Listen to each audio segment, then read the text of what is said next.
51 at 040728. 51. Yes, page 51. Yeah, 4728. Yes. Mm. And the ignition was off. At Halber Place, Glen Vista, Johannesburg. Can then go to the next page, page 52. At 071246. At 071246 at Halber Place, Glen Vista, Johannesburg. The vehicle shows ignition on, GPS unlock.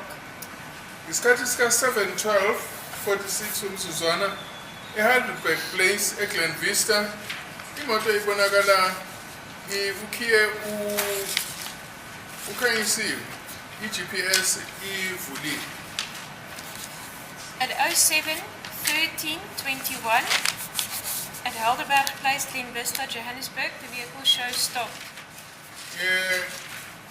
Ngesikhathi ke sika 7:13:21 Halber Place eGlen Vista eJohannesburg imoto ikhombisa imi.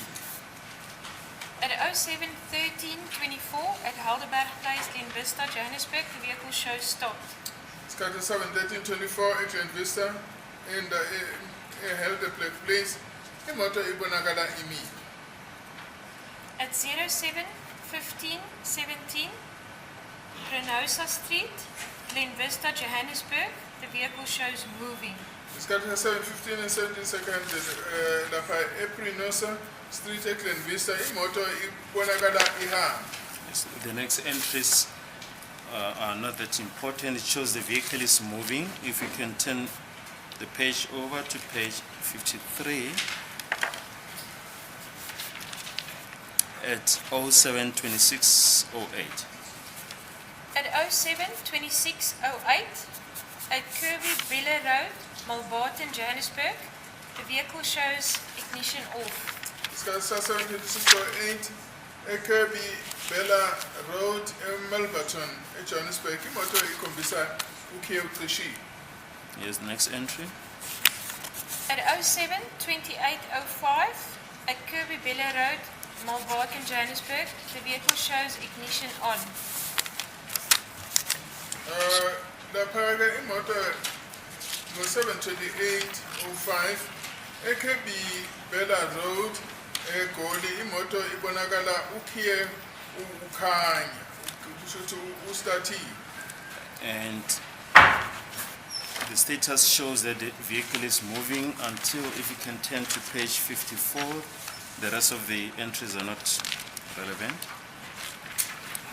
Page 54 at 0740 and 26 seconds. At 07:40:26 at Halber Place, Glen Vista, Johannesburg, the vehicle shows ignition off. Isikhathi ka 7:40:26 isikhathi imoto ilapha eHalber Place eGlen Vista ibonakala ke imoto icishiwe. Next entry. At 08:05:41 at Halber Place, Glen Vista, Johannesburg, the vehicle shows motion ignition off.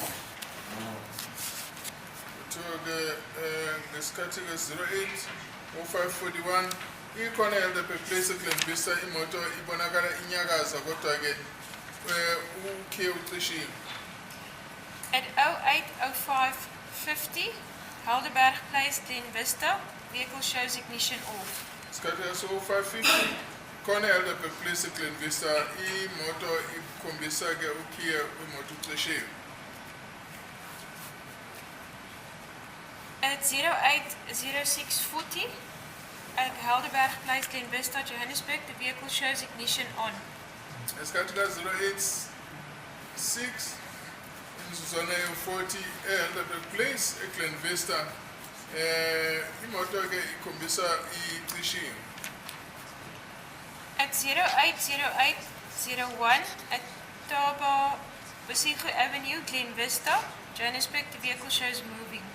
Isikhathi 08:08:01 eThaba Avenue eGlen Vista imoto ibonakala ihamba isivinini sayo lapha sihamashumi amathathu amakilometer. Now, the next four entries are not really that important. You can go to the time 08:14:34. At 08:14:34, Grasville Crescent, Liefde and Vrede, Johannesburg. The vehicle is moving. Isikhathi 08:14 and 54 34 umzuzwana lapha imoto iku-Grasville Crescent eLiefde and Vrede. Imoto ibonakala ihamba isivinini samashumi amabili amakilometer ngehora. And the speed? It was moving at 20 kilometers an hour. Isivinini kusamashumi amabili amakilometer ngehora. Just put on record the date again.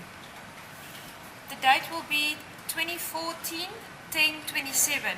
Ilanga ke lelo kwakumhla ka 27 eminyangeni kaOctober 2014.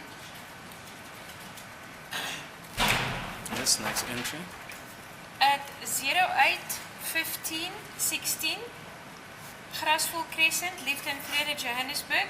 The vehicle is moving at 13 kilometers an hour.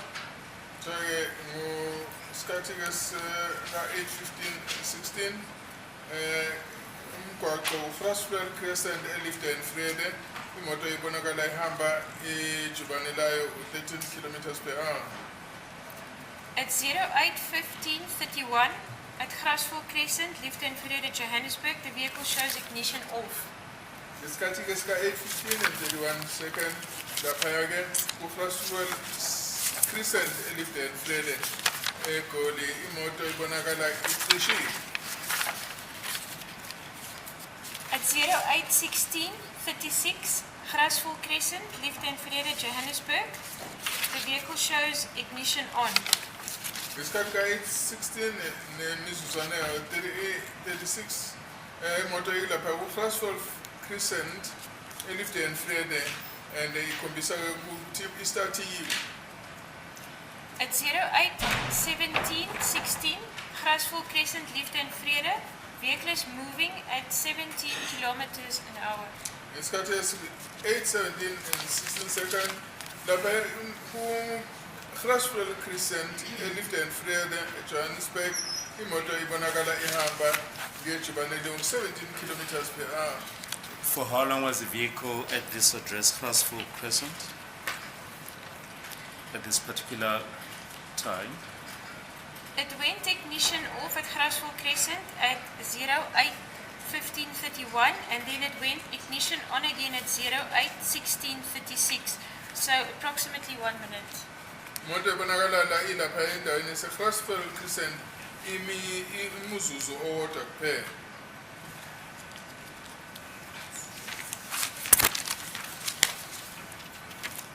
Yes, the status of the vehicle shows that the vehicle was moving.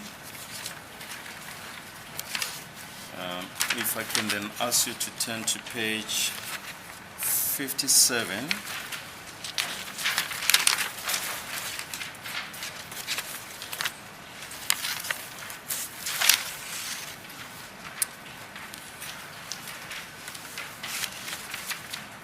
You can start with that first entry.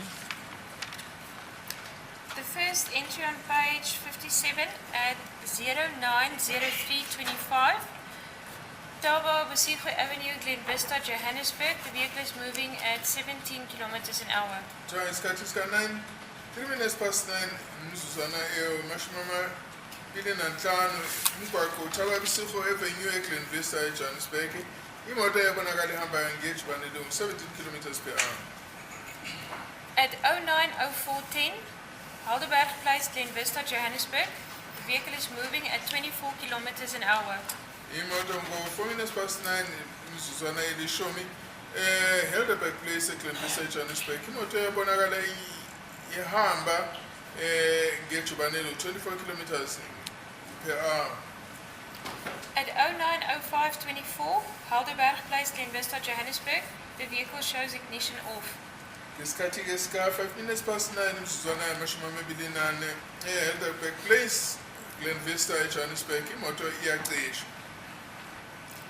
At 09:19:40, Halber Place, Glen Vista, Johannesburg. Vehicle is indicating motion, ignition off, GPS unlock. Jonke lapha ngo-19 nemizuzwana ewu-40 Halber Place eGlen Vista eJohannesburg. Imoto ibonakala inyakaza. Ukhiye ucishiwe, i-GPS ivuliwe. At 09:19:43, Halber Place, Glen Vista, Johannesburg. The vehicle shows ignition on. Isikhathi ke sika 19:43 wemizuzwana imoto ikuse-Halber Place eGlen Vista eJohannesburg. Imoto ikhombisa ke ukukhanyiswa kusho ukuthi ke istartiwe ne-GPS ivuliwe. At 09:19:50, Halber Place, Glen Vista, Johannesburg. Vehicle is showing stopped. Isikhathi sika 19:50 wemizuzwana imoto ke ku-Halber Place eGlen Vista eJohannesburg. Imoto ikhombisa ukuthi imile. At 09:19:58, Mxolisi Avenue, Glen Vista, Johannesburg. The vehicle shows moving. Isikhathi sika 9:58 Mxolisi Avenue eGlen Vista. Imoto ibonakala ihamba isivinini sayo 41 amakilometer ngehora. The rest of the entries are not that important. It shows that the vehicle is moving until if you can turn to page 58.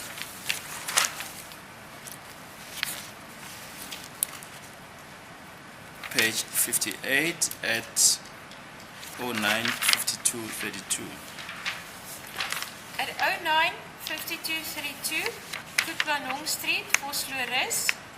Vehicle shows moving at 19 kilometers an hour.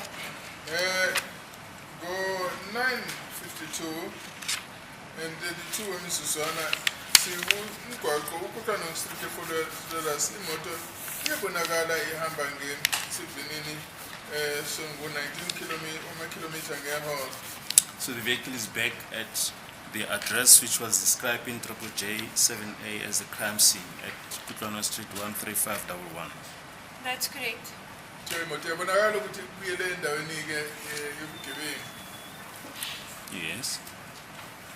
Next entry. At 09:52:46, Street, Vosloorus. Vehicle shows moving at 24 kilometers an hour.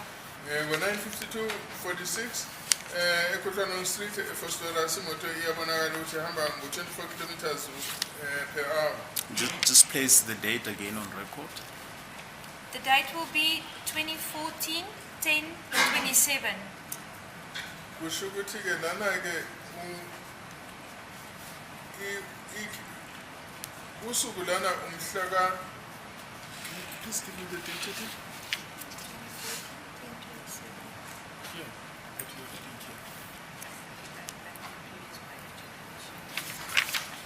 here. Usuku umhla 27 enyangeni ka-October 2014. Yes, next entry. At 09:53:08, Street, Vosloorus. Vehicle is showing ignition off. Ngo-9:53 imizuzwana o-80 kuKwaNongstreet eFosloorus imoto ibonakala icishiwe. At 10:01:41, Street, Vosloorus. Vehicle is showing ignition on. Ngesikhathi ka-10:01:41 wemizuzwana kuKwaNongstreet eFosloorus imoto ikhombisa istartiwe.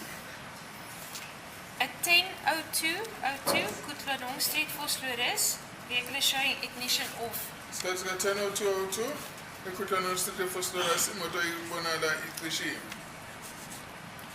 At 16:32:18, Street, Vosloorus. Vehicle is showing motion, ignition off. Isikhathi ka-16:32:18 kuKwaNongstreet imoto ibonakala inyakaza kodwa ukhiya awukakastart. 16:32:23, Street, Vosloorus. Vehicle is showing ignition on. Isikhathi 16:32:23 kuKwaNongstreet eFosloorus ibonakala lapha imoto ke istartwa ne-GPS ivulwa. At 16:32:27, Kutlwanong Street, Vosloorus, vehicle is showing stopped. Isikhathi ka-16:32:27 ekaTlano Street eFosloras imoto ibonakala imile. Just before we proceed, now, for how long was this vehicle at this address? It shows 09:53:08, Kutlwanong Street, ignition off. And then 16:32:23, it shows ignition on. Le moto ibonakala ke icisha ngo-9:53, kusho ukuthi 7 minutes to 10, and ibuya ke istartwa futhi ngo-16:32:23. So approximately 6.5 hours. Bonakala sengathi amahora ayisithupha la. Thank you. Then page 59, that second entry, 1634. 16:34:38, Brickfield Road, Spruit View, Katlehong. Vehicle is showing moving 30 kilometers an hour. Isikhathi esika-16:34:38 emgwaqweni uBrickfield Road oseSpruit View eKatlehong, imoto ebonakala ihamba ngesivinini sa-30 kilometers per hour. Thanks. The rest of the entries are not that important. You can turn the page over to page 60. At 17:11:22. 17:11:22, Graspoort Crescent, Liefde and Vrede, Johannesburg. Vehicle is moving 24 kilometers an hour. Ngesikhathi esika-17:11:22 eFrasfall Crescent eLiefde and Vrede eJohannesburg, imoto ibonakala iyanyakaza ukuthi imoto iyahamba isivinini sayo kwakungu-24 kilometer ngehora. 17:13:22, Graspoort Crescent, Liefde and Vrede, Johannesburg. Vehicle is moving 15 kilometers an hour. Ngesikhathi esika-17:13:22 wami Zuzwana endaweni yaseGraspoort Crescent eLiefde and Vrede eJohannesburg, imoto ibonakala ihamba ngejubane lika-15 kilometers per hour. 17:13:44, Graspoort Crescent, Liefde and Vrede, Johannesburg. Vehicle is showing ignition off. Isikhathi 17:13:44 endaweni yaseGraspoort Crescent eLiefde and Vrede eJohannesburg, imoto ibonakala ukhiye ucishiwe. At 18:32:37, Graspoort Crescent, Liefde and Vrede, Johannesburg. Vehicle is showing ignition on. Isikhathi sika-18:32:37 eGraspoort Crescent eLiefde and Vrede eJohannesburg, imoto ibonakala ke imoto ekhanyisa okusho ukuthi ke uyistartile. 18:32:41, Graspoort Crescent, Liefde and Vrede, Johannesburg. Vehicle is showing stopped. 18:32:41 Graspoort Crescent Liefde and Vrede eGoli, imoto ibonakala imile.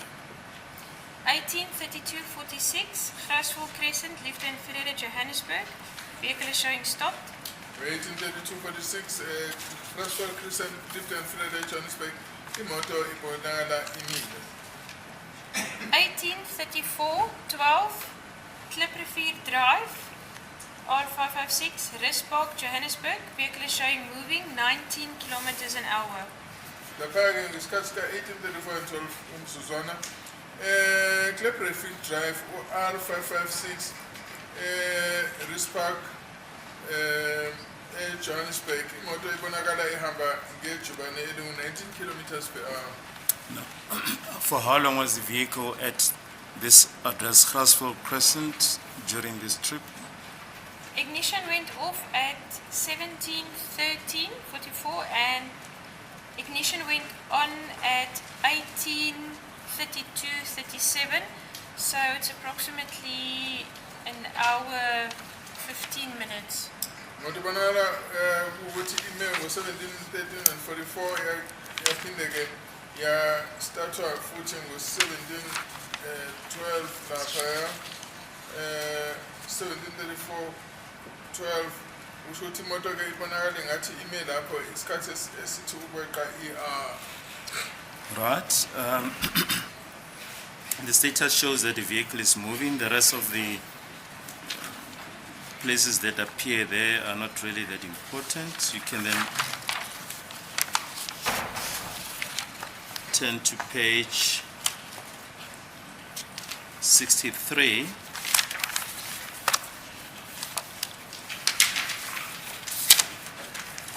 Page 63 at 2009-42.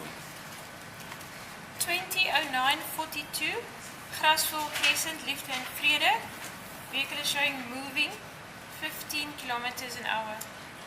Ngesikhathi sika-2009-42 imoto-ke ibonakala kulomgwaqo Grasville Crescent eLiefde and Vrede ihamba ngesivinini so-15 km/h. So the vehicle is back at the address. That's correct. Shuthi le moto isibuyele futhi kuleliya kheli lase-Grasville Crescent eLiefde and Vrede. Yes, next entry. 2009-58, Grasville Crescent, Liefde and Vrede, Johannesburg. The vehicle is showing ignition off. Ngesikhathi-ke sika-2009-58 kwemizuzwana lapha e-Grasville Crescent eLiefde and Vrede imoto ibonakala ukhe ucishiwe. 2013-55, Grasville Crescent, Liefde and Vrede, Johannesburg. Vehicle is showing ignition on. Ngo-2013-55 emzuzwana e-Grasville Crescent imoto-ke ibonakala istartile. 2015-19, Grasville Crescent, Liefde and Vrede, Johannesburg. The vehicle is showing ignition off. Ngo-2015-19 e-Grasville Crescent eLiefde and Vrede imoto ibonakala ukhe ucishiwe. 2016-04, Grasville Crescent, Liefde and Vrede, Johannesburg. Vehicle is showing ignition on. Ngo-2016-04 e-Grasville Crescent endaweni eseLiefde and Vrede eJohannesburg imoto ibonakala istartile. 2016-05, Grasville Crescent, Liefde and Vrede, Johannesburg. Vehicle is showing ignition off. Ngesikhathi sika-2016-05 e-Grasville Crescent eLiefde and Vrede imoto-ke ibonakala ukhe ucishiwe. 2038-06, Grasville Crescent, Liefde and Vrede, Johannesburg. Vehicle is showing motion ignition off. Ngesikhathi ka-2038-06 endaweni eseLiefde and Vrede e-Grasville Crescent umgwaqo imoto ibonakala inyakaza kodwa ukhiye ucishiwe. 2038-10, Grasville Crescent, Liefde and Vrede, Johannesburg. The vehicle is showing ignition off. Isikhathi ka-2038-10 wemizuzwana e-Grasville Crescent endaweni eseLiefde and Vrede imoto ibonakala ukhe ucishiwe. 2038-31, Grasville Crescent, Liefde and Vrede, Johannesburg. The vehicle is showing ignition on. 2038-31 endaweni ese-Grasville Crescent eLiefde and Vrede eJohannesburg imoto yabona ukuthi-ke iphinde yastart. 2041-31, Grasville Crescent, Liefde and Vrede, Johannesburg. Vehicle is showing stopped. Ngo-2041 and 31 emzuzwana e-Grasville Crescent endaweni eseLiefde and Vrede imoto ibonakala imile. 2042-34, Kirby Road, Liefde and Vrede, Johannesburg. The vehicle is moving at 19 kilometers an hour. Isikhathi ka-2042 and 34 emzuzwana endaweni yase-Kirby Road eLiefde and Vrede eJohannesburg imoto ibonakala inyakaza kusho ukuthi ihamba ngesivinini esu-19 km/h. Now, for how long was the vehicle at this address, Grasville Crescent, during this trip? At 2009-58, the vehicle goes ignition off at Grasville Crescent. And then 2038-31, the ignition goes on. so approximately 30 minutes. Manda ibona sengathi mekuleyo ndawo imizuzu amashumi amathathu.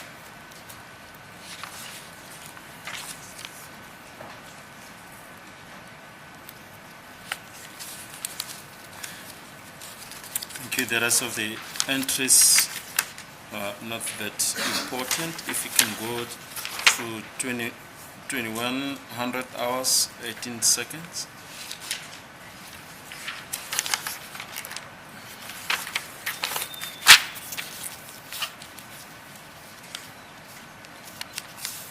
On the 27th of October 2014 is trip number 103. At which time? 2100 hours and 18 seconds. Page 65. 210018, Halber Place, Glen Vista, Johannesburg. Vehicle is moving at 17 kilometers an hour.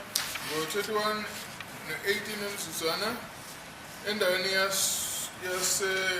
Halber Place Glen Vista. Imoto ibonakala ihamba ngejubane lu-17 kilometer per hour. Yes. Then we can skip the rest of the entries. If we can turn the page over to page 66.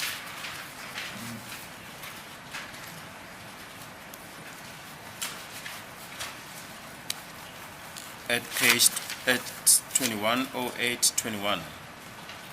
210821, Klipview Road, Liefde Vrede, Johannesburg. Vehicle is moving at 19 kilometers an hour. Lapha ngesikhathi sika 210821 imoto Klipview Road Liefde Vrede ihamba ngesivinini so 19 kilometers per hour. Sorry, just slight correction. If we can go back to page 65, the previous page, just plays that second entry at 21:00 and 20 seconds on record. You've already placed the first one, 21:00:18 on record. 210020, Halber Place, Glen Vista, Johannesburg. The vehicle is moving at 24 kilometers an hour. Isikhathi sika 21:00 nomazuzwana amashumi amabili. Imoto ilapha Halber Place Glen Vista, Johannesburg. Ihamba ngo-24 kilometers per hour. Thank you. Then back to page 66. At 210821, Klipview Road, Liefde Vrede, Johannesburg. The vehicle is moving at 19 kilometers an hour. 210821 ilapha Klipview Drive Liefde Vrede imoto ihamba ngo-19 kilometers per hour. At 210845, Grasville Crescent, Liefde Vrede, Johannesburg. Vehicle is moving 26 kilometers an hour. Isikhathi sika 210845 Grasville Crescent Liefde Vrede imoto ibonakala ihamba ngesivinini sika 26 kilometer per hour. So the vehicle is back at this address again. That's correct. Bonakala le moto iphindele yabulela kuleli kheli futhi lase Grasville Crescent Liefde Vrede. Yes, we may proceed. At 211144, Grasville Crescent, Liefde Vrede, Johannesburg. The vehicle shows stopped. Isikhathi sika 211144 umgwaqo uGrasville Crescent Liefde Vrede imoto ibonakala imile. The vehicle then shows stopped at Grasville Crescent, Liefde Vrede, Johannesburg, up until 21:55:16, where it shows ignition off at Grasville Crescent, Liefde Vrede, Johannesburg.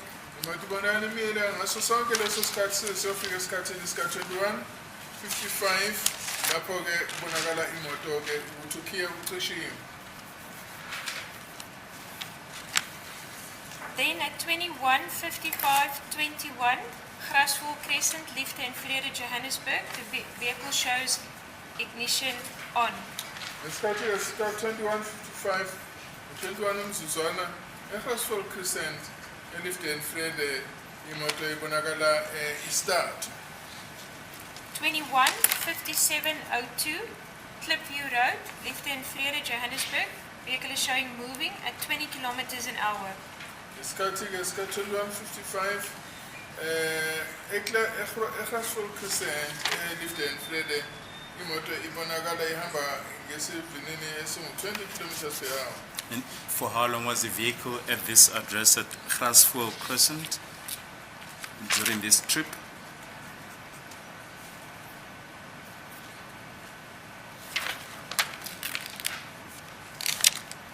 It shows stopped at Grasville Crescent at 21:11:44. And then it moves 21:55. So I would say approximately 40 minutes. Ngibonakala ngathi ime lapha imizuzu yamashumi amane.